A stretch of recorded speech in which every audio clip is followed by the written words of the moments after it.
নমস্কার, সন্ময় স্পিক্স থেকে বলছি।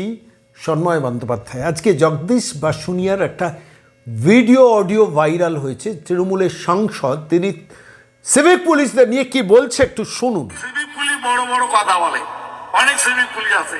আরে মমতা ব্যানার্জি আছে বলে দুইটা খাবার পান। সিভিক পুলিশ বড় বড় কথা বলে, মমতা বন্দ্যোপাধ্যায় আছেন বলে আপনারা নাকি দুটো খাবার পান। আমাকে বহুদিন আগে একজন তৃণমূলের ঘোর সমর্থক বলেছেন 14 পুরুষের ভাগ্য যে সিভিক পুলিশগুলো চাকরি করে। আসলে the attitude of the Trinamool Congress and the government is reflected. যে দেখুন, এই সিভিক ভলেন্টিয়াররা তারা তাদের জীবন জীবিকার জন্য পুলিশের সর্বস্তরে তারা সার্ভিসটা দেয়। তাদের সম্বন্ধে একজন তৃণমূলের সাংসদ জগদীশ বাসুনিয়ার এই ভিডিওটা ভাইরাল হয়েছে।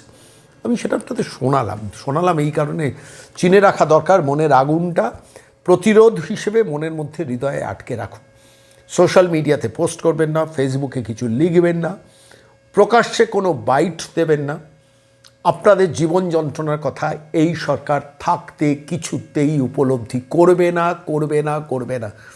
আমি তো বলছি, তৃণমূলের সেই একদম বেশ ওপরতলার একজন মানুষ, তিনি আমাকে বলেছিলেন, মানে সমর্থক, কিন্তু তিনি নিজেকে নেতা বলে ক্লেম করেন না, কিন্তু আমি জানি তিনি তৃণমূলের নেতা। তিনি বলেছেন 14 পুরুষের ভাগ্য এরা যে কাজ করছে।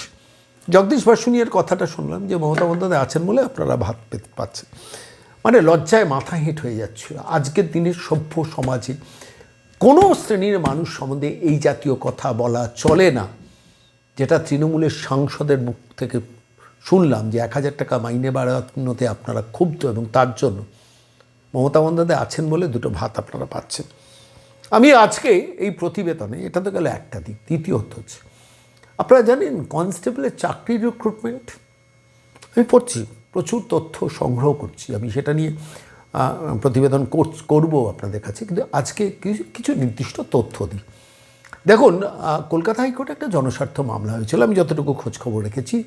এই ওয়েস্ট বেঙ্গল পুলিশের যে কনস্টেবল 11,749টা পদ, 11,749 পদে তাতে একটা রিজার্ভেশন আছে সিভিক ভলেন্টিয়ারদেরতে। জনস্বার্থ মামলা হয়েছিল ক্লাসিফিকেশন নিয়ে, অর্থাৎ যে তালিকা প্রথমে ফার্স্ট লিস্টে দেওয়া হয়েছে সেই ফার্স্ট লিস্টের তালিকার মধ্যে পাশে কে কোন ক্যাটেগরিতে কত নম্বর পেয়ে তারা কোয়ালিফাইড হয়েছে সেইটা দেওয়া নেই। সেটা নিয়ে সম্ভবত জনস্বার্থ মামলা হয়েছিল। সেখানে কে এসসি, কে এসটি, কে ওবিসি, কে ওবিসি এ, কে ওবিসি বি, কে সিভিক ভলেন্টিয়ার, এই যে রিজার্ভেশনগুলো আছে সেই রিজার্ভেশন ক্যাটাগরি এবং নম্বর। মহামান্য বিচারপতি সৌগত ভট্টাচার্য, জেনে রাখুন আপনারা তৃণমূল, আপনারা আমি বলছি সিভিক ভলেন্টিয়ার যারা আছেন আপনারা একটু জেনে রাখুন, সেটা হচ্ছে তাদের জন্য সৌগত ভট্টাচার্য মহামান্য বিচারপতি বলেছিলেন এটা ডিটেলসটা দিয়ে রেজাল্টটা বার করুন। অন্যায় কিছু বলেননি, ঠিকই বলেছেন, আমার জানার অধিকার আছে। আমার যদি নাম না থাকে, আমি এসসি ক্যাটেগরিতে থাকি বা এসটি ক্যাটেগরিতে থাকি বা ওবিসি এতে থাকি বা ওবিসি বিতে থাকি বা আমি বলছি সিভিক ভলেন্টিয়ারের কোটায় থাকি, তাহলে মানে যাদের জন্য যা রিজার্ভেশন হয়েছে, তাহলে সেটা প্রকাশ্যে আমার জানার অধিকার আছে। সেটা West Bengal police recruitment board করেনি। ফলত মামলার প্রেক্ষিতে 23 ফেব্রুয়ারি মহামান্য বিচারপতি নির্দেশ দিয়েছিলেন আগামী 7 দিনের মধ্যে অর্থাৎ 10 তারিখের মধ্যে West Bengal police recruitment board এই তালিকাটা বার করে দিক। অর্থাৎ এই যে 7,178 জনকে ডাকা হয়েছে তাদের মধ্যে কে এসসি ক্যাটেগরি, কে এসটি ক্যাটেগরি, কে ওবিসি ক্যাটেগরি, কে ওবিসি এ, কে ওবিসি বি কিংবা কে সিভিক ভলেন্টিয়ার কতজনকে ডাকা হয়েছে, যারা এর মধ্যে জায়গা পেয়েছে। রাজ্য সরকার কী করেছে জানেন? কী করেছে আমি পরে বলছি। এদিন গতকাল আবার শুনানি ছিল মহামান্য বিচারপতি সৌগত ভট্টাচার্যের বেঞ্চে এই সংক্রান্ত একটা মামলায়। তিনি প্রশ্ন করেন ওয়েস্ট বেঙ্গল পুলিশ রিক্রুটমেন্ট বোর্ডের আইনজীবীকে যে আপনারা তালিকা ঝুলিয়েছেন? বলো না। তখন কেন ঝোলানো হয়নি? বলল না, আমরা ডিভিশন বেঞ্চে গেছি এই রায়ের বিরুদ্ধে। কে বলছেন? পুলিশ রিক্রুটমেন্টের বোর্ডের আইনজীবী বা সরকারের আইনজীবী।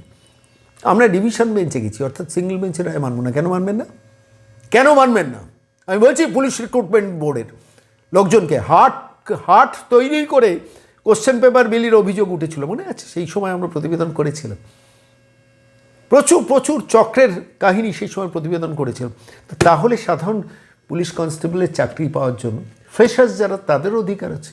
যারা এসসি এসটি ওবিসি ওবিসিবি, যারা সিভিক ভলেন্টিয়ার, তাদের প্রত্যেকে জানার অধিকার আছে যে 7,178 জনকে প্রথম লিস্টে ডেকেছেন তারা কোন ক্যাটাগরির মধ্যে পড়েন।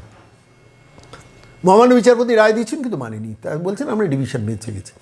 তখন মহামান্য বিচারপতি স্বাভাবিকভাবে, আমি যতটুকু রিপোর্টটা পড়লাম, যে আমার এক সাংবাদিক বন্ধুও বলছিলেন যে তখন মহামান্য বিচারপতি বলেছেন যে ডিভিশন বেঞ্চ কি বলেছে যে আমি যে রায়টা দিয়েছি সেই রায়টা স্থগিত রাখতে। তখন খোঁজ নিয়ে জানা যায় যে না, ডিভিশন বেঞ্চ ওই সিঙ্গেল বেঞ্চের যে রায় 23 ফেব্রুয়ারি দিয়েছিলেন যে এই ক্যাটেগরি ওয়াইজ ভাগ করে নম্বর দিয়ে সেই তালিকাটার রেজাল্টটা বার করুন, সেটার ব্যাপারে ডিভিশন বেঞ্চ কোনো স্থগিতাদেশ দেয়নি। চালাকিটা দেখুন পুলিশ রিক্রুটমেন্টের বোর্ডের, রাজ্য সরকারের, সেটা বার না করে সিঙ্গেল বেঞ্চকে ভাঁওতা দিচ্ছে, গিয়ে বলছে আমরা তো ডিভিশন বেঞ্চে গেছি স্যার। আরে মহামান্য বিচারপতি সৌগত ভট্টাচার্য যথার্থ রায় দিয়েছেন। এরপর আজকে যখন এই প্রতিবেদন পেশ করছি তার থেকে 7 দিনের মধ্যে, অর্থাৎ 18 তারিখের মধ্যে যে 7,178 জনকে ডেকেছেন তাদের নম্বর, কে এসসি, কে এসটি, কে ওবিসিএ, কে ওবিসিবি এবং কে সিভিক ভলেন্টিয়ার, এই ক্যাটেগরিগুলোকে দিয়ে আপনারা আসুন। 18 তারিখের মধ্যে এটা বার করতে হবে। আচ্ছা, একটা কথা বলুন, সেটা হচ্ছে কী লুকোনো আছে পুলিশ রিক্রুটমেন্টের বোর্ডের? তাহলে কি এখানেও জালিয়াতি করছেন? ধরে নেবো সেটাই। আপনি আড়াল করছেন কেন? সিঙ্গেল বেঞ্চের বিরুদ্ধে ডিভিশন বেঞ্চে গেছেন, বেশ করেছেন। আপনার রাজ্য সরকারের প্রচুর পয়সা আছে, সিভিক ভলেন্টিয়ারদের টাকা দেবো না, ভিলেজ পুলিশদের টাকা দেবো না, এনবিএফের কর্মীদের টাকা দেবো না, 1000 টাকা ভিক্ষে দিয়ে বলবো যা, না হলে কাজ করিস না। আর ওদিকে মামলা করার জন্য পয়সা আছে ডিভিশন বেঞ্চে গিয়ে, সিঙ্গেল বেঞ্চের রায় আটকানোর জন্য পুলিশ রিক্রুটমেন্ট বোর্ডে। সিঙ্গেল বেঞ্চে যে জনস্বার্থ মামলাটা সম্ভবত একটা মামলা হয়েছে, কে করেছেন আমি জানি না, সেই মামলাতে এটা ওয়েস্টবেঙ্গল পুলিশকে রিক্রুটমেন্ট বোর্ডকে আইনজীবী দিতে হয়েছিল, সেখানে হেরেছেন।